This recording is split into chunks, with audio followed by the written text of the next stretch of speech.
Batisi TV, Lawan Rashipi Daka Frank Yamaha, the Maxi Sports Scooter Arox 155. Ringkat Bakanet Foodish, Ordar Mapi, Ninwan Ramani, Hakir Dobying Jompi. Chief Electoral Officer Jonggajalao ba Frederick Roy Peitngor hakakat pratrik kulalingkot arja apulai. Uloong ba Tnat penyai election Jonggajala kalayok Jingthied bagi dan katu kat niki konstituensi hagi binta ba pair Jonggajala Meghalaya kiba jur ba Jingthied borba jong kepisa haka bagi kertong kiba aireng haka election chaka yeng dorba tauan gejala kaban salong haka arp nyotrik urumpang arjar apulai. Haka jingakran bigalat petai kubur uba Frederick Roy Peitngor ulai itu bala ajing bet iki kertong bagi laban pulut pisah haka nika election adu arpu pralak tingkah. The dates are known in respect of Meghalaya for all the 60 constituencies. The date of issue of the Gazette notification has been notified as on 31st of January 2023. The last date of making nominations is on 7th of February 2023. The date for scrutiny of nominations is on 8th of February 2023. The last date for the withdrawal of the candidatures has been fixed for 10th of February 2023. The date of poll will be on the 27th of February on Monday, and date of counting has been fixed on the 2nd of March. And date before which all the election process should be completed is on 4th of March. As you know, the term of the House of the Legislative Assembly will expire on the 15th of March. And in Meghalaya, out of the 60 assembly constituencies, 55 are ST and 5 are general. So that in terms of the notifications and the date for the poll. So I would like to once again share some facts with the friends from the press that the total electorate that will go into the polls this time around is 21,61,129, and males number 10,68,801, females in fact account for 10,92,326. So it's a positive note for our state, being a matrilineal state, that female enrollment is also higher than the male enrollment. And we also have 3,844 service electors. In terms of the net increase over the previous electorate, that means the draft roll, it's a 2.36% increase over the last draft roll, and about 13,848 names were deleted from the electoral rolls on account of reasons such as death or shifting of address and so forth. And also the particulars of about 40,700 electors were also corrected. And in this forthcoming elections, we also have 7,478 who are members of the PWDs, the people with disability. I would like to share with you that against the 2018 figures, in the last elections which we had in 2018, we have registered an 18% increase in terms of the electorate. In terms of absolute numbers, there's been an increase of 4,29,062 electors. That is against 2018 figures. So there is an increase of 18%, and in terms of absolute figures, it's 4,29,062. In terms of the EP ratio, we currently stand at 64.53%. In terms of gender ratio, we are very healthy. It's 1022. In terms of the registration or the enrollment in the 18 to 19 age groups, it is also quite decent. It's 81,443. It's almost about 3.5% or more against the total electorate. In terms of the polling stations, in 2018 we had 3,083 polling stations, and now we have increased to 3,482 polling stations. So there's a jump of about 147 polling stations from the last elections. Then then in terms of the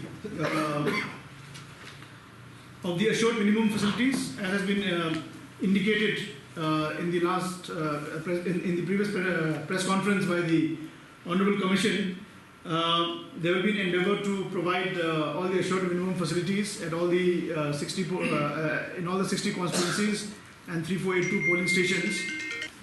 So, and there will be special focus on the rights of the people with disability, whereby in addition to wheelchairs and ramps as well as poll volunteers, there will be efforts to ensure that that there will be accessible elections for them in all ways. I mean, there will be the endeavour to ensure that facilities will be provided to them, and also the new feature of Form 12D, as you would be aware, it was used in the last by-elections also. In fact, we had about 300 people with disability who had exercised the option of this home voting and opting to vote from home in Form 12D, through Form 12D. So this time around also, the people with disability, then senior citizens who are 80 plus, they will also be given the option to vote from home, and Form 12D is the form in which they will exercise their options. And right from the date of announcement up to 5 days after the nomination, they will be given an opportunity to exercise the vote from home. And carefully constituted teams from the district election officers and the BLOs, they will be going to the residents of those people with disability or senior citizens above 80 who opt to vote from home, and they will be allowed the option to vote from home, as it was done during the last by-election. So this facility will also be there this time around, and it is something new that was not there in 2018. Apart from that,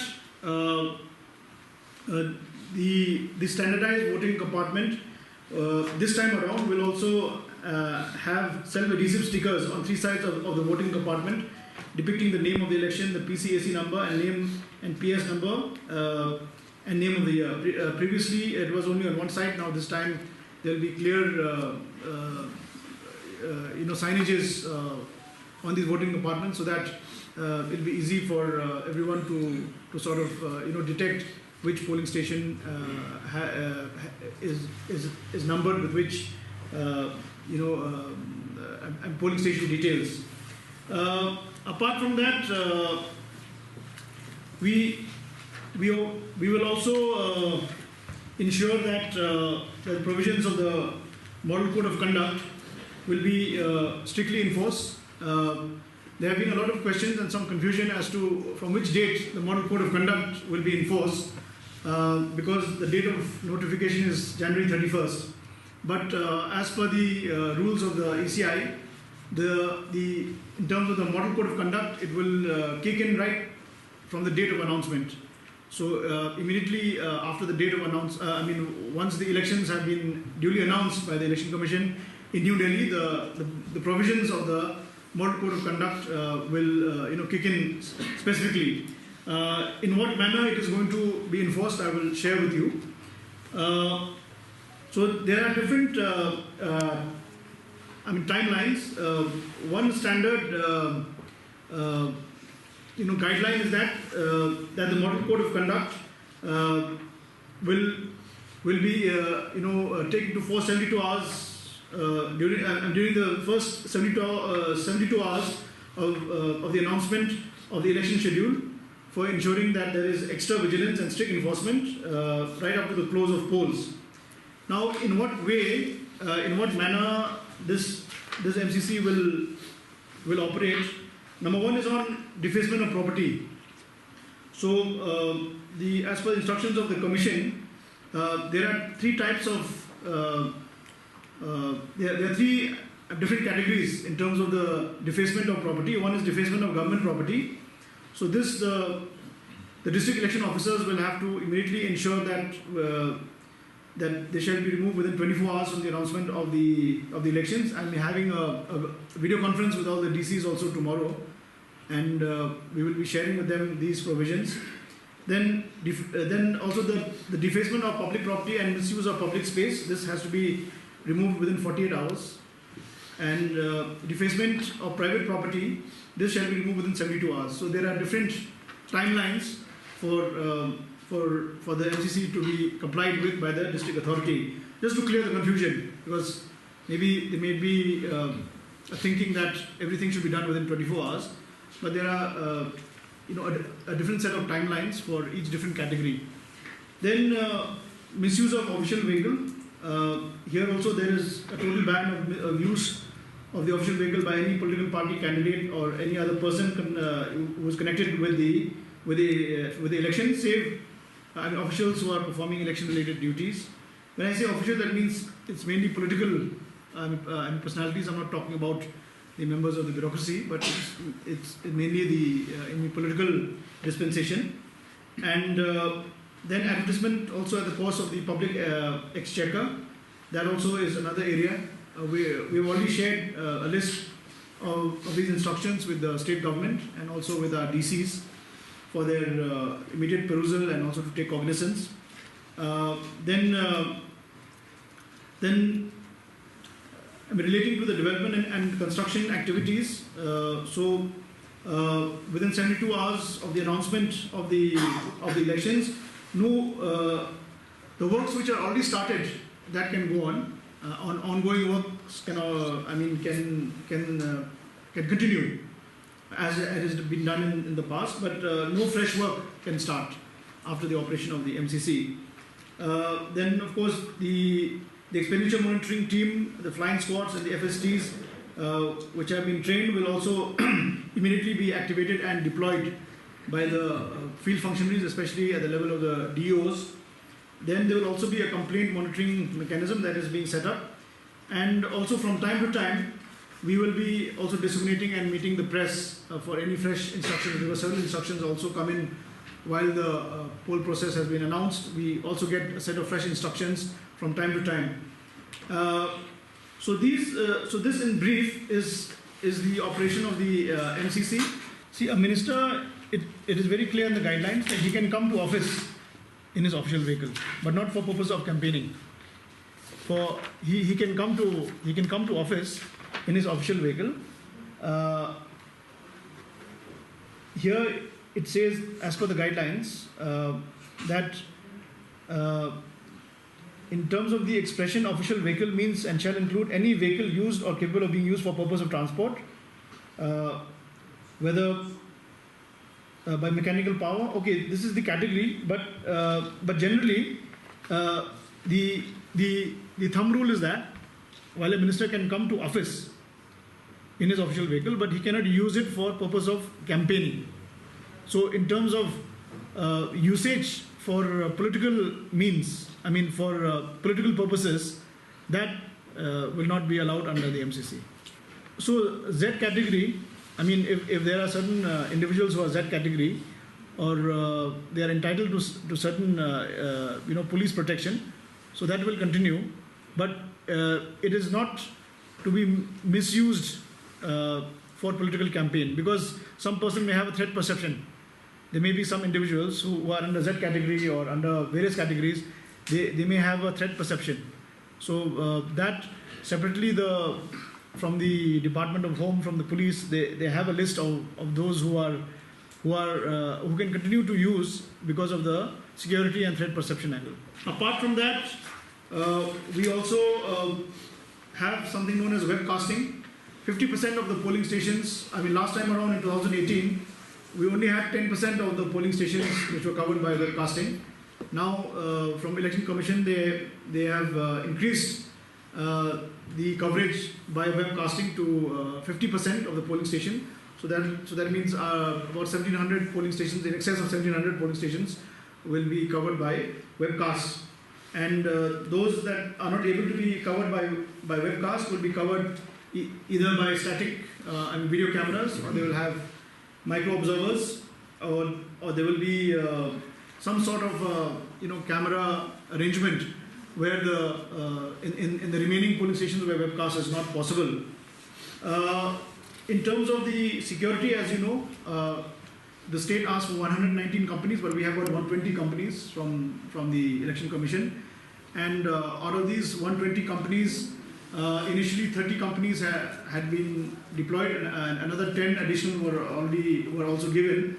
So we have 40 companies right now who are already here in the state, and more additional companies will be coming now closer to the polls. In terms of then in terms of the then in respect of the observers also, there will be 3 categories of observers who will be deployed, as has been done in the past. So there will be general observers, there will be expenditure observers, and there will be police observers. And the expenditure observers will be concentrating in those districts which are marked as, or those constituencies which are marked as ESCs, or expenditure sensitive constituencies. So some expenditure sensitive constituencies have been already identified, and the expenditure observers will be focusing their attention on those ESCs. We have 34 ESCs, or expenditure sensitive constituencies. This is where we have some reports that there could be constituencies where there is use of high money power, and so the expenditure observers will also be concentrating on these expenditure sensitive constituencies. So this is across the state, not only in one particular district. So those are the reasons why we have termed them as expenditure sensitive constituencies. Which are these constituencies? They are across the state. They are across the state. There are some pockets in Jingthied Hills. There are some pockets within Shillong City. There are some pockets in West Khasi Hills. There are some pockets in the Garo Hills area. So there are different pockets across the state which have been identified as ESCs. Then in terms of the then we will continue to have targeted voter education and electoral participation programs. In fact, the upcoming National Voters Day is on the 25th of January, so that will be celebrated all over the state with a focus on the theme I vote for sure, nothing like voting. So the theme for the upcoming NVD as well as for the ensuing general elections is I vote for sure, nothing for, if there's nothing like voting, I vote for sure. So that is the theme, and our teams will continue to provide voter awareness on what we call Super 6, on the 6 main themes, the 6 main categories that we are focusing on women, on people with disability, on the youth, on EVM and VVPAT awareness, on ethical voting. So these are the essential areas which we call Super 6, and we will be devoting on these in terms of awareness, in terms of focus. And also this time around we will be having 120 all women managed polling stations, and we will be having youth managed polling stations also in some of the polling in some of the constituencies. We will also have youth managed polling stations just to encourage the participation of youth. Apart from the poll volunteers who have been deployed last time around, they will also be deployed in this coming elections as well, and we will be shortly having a meeting with all the youth associations for the upcoming elections. One is the voter helpline app, then of course the NVSP will always be there. There's a Saksham app. Saksham app is for people with disability. They can make requests for marking them as PWDs. They can make a request for new registration, for correction of the EPIC details, for request for the wheelchair, and also it has these accessibility features of for people who are visually or hearing impaired, and these applications are available both on Google Play as well as on the Apple app.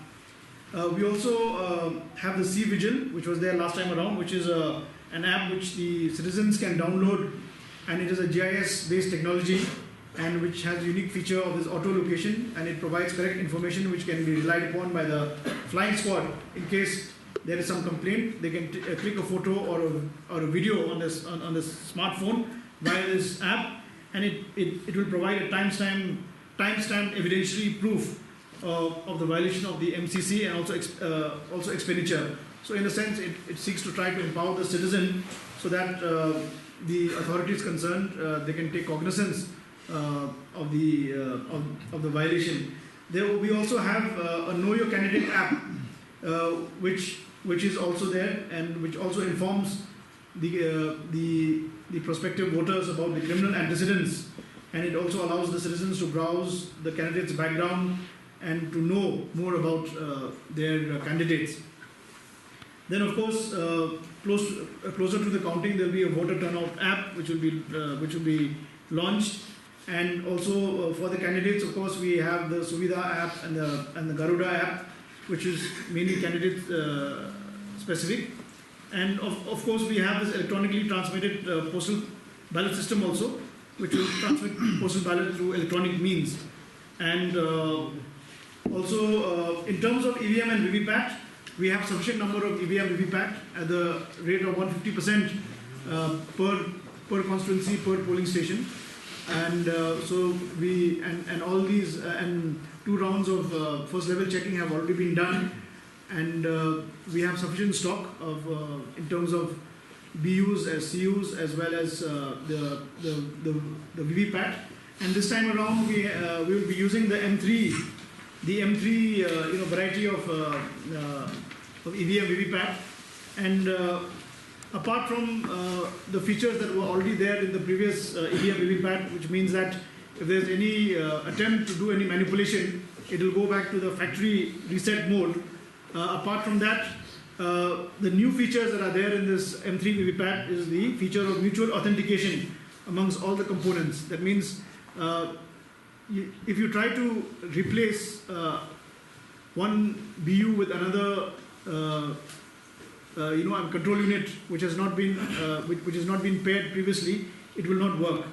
And also they have automated self-diagnostics. That means that itself, these EVM machines, they themselves will give a report about the functionality of the machines, so that we know that they're working perfectly. Then also they have a battery life prediction, in the sense that how much battery is left, so that gives time for the presiding officer and the sector officer to replace the battery in case it is required. So we've also noticed that in terms of malfunctioning in the FLC, in terms of the malfunction, it has come down very less, and our teams are already on the field who are doing EVM and VVPAT awareness for those voters who have not been exposed to EVM VVPAT. Of course, quite a number of them have voted in EVM VVPAT in the last round of elections that we had, as recent as the last by-elections. So now our teams are on the field. They are undertaking EVM and VVPAT awareness as well. And all the strong rooms in all the 7 districts have already been identified. And we have sufficient arrangement being made for all the counting centers at all the counting areas. So all the counting centers in all the districts remain the same. Slight changes there in East Khasi Hills. They will not be in the badminton court, which was there in the last elections, but they will be there next to the basketball court. So that is the only slight change. Otherwise, in terms of the arrangement, it is all the same.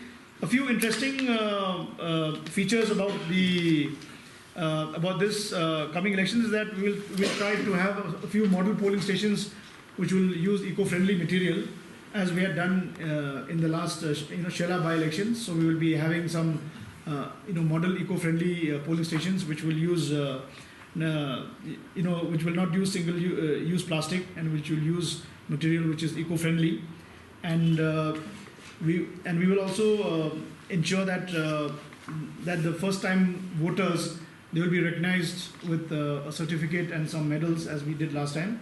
And there will also be the category of the first 5 early voters, those who come to vote very early. They will also be recognized with a medal. So these are some of the measures that we will take to try to encourage early voters as well as young voters. And by and by, we are also thinking of a few other measures, a few other interesting methods in which we can enthuse and also encourage the voters, and we will let you know from time to time as in when we have a press briefing.